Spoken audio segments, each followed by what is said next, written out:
Auxiliary verbs are known as helping verbs. Do you want to know why it is so? This is Honey from Axis Language School and let's discuss some points on auxiliary verbs.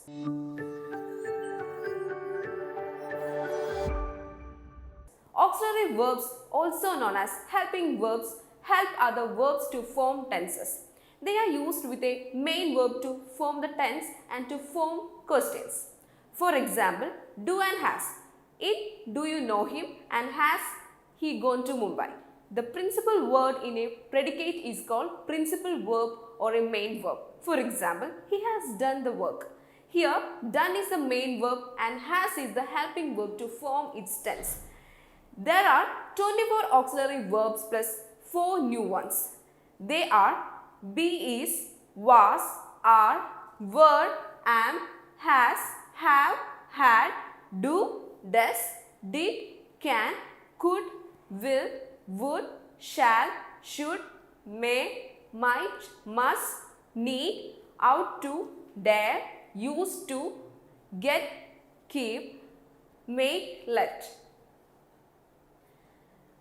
Be, do, have, need and dare are used both as main verbs and as auxiliaries.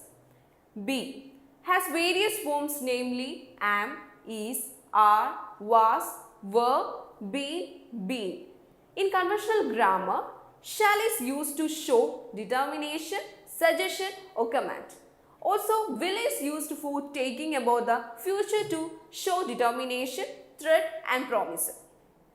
It is important to note that in modern English, will is generally used instead of shall by native speakers.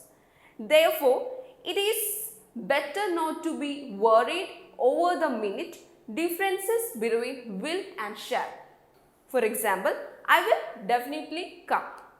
However, shall must be used in legal terms and also for universal truth. It can also be used when we frame questions with I and we. Should is the past form of shall. It is used to show suppositions, possibilities and for commands. Also, it is used to express a condition in place of if. This is all about the auxiliary verbs and we have seen different auxiliary verbs and their uses. So, I hope is clear and thank you so much.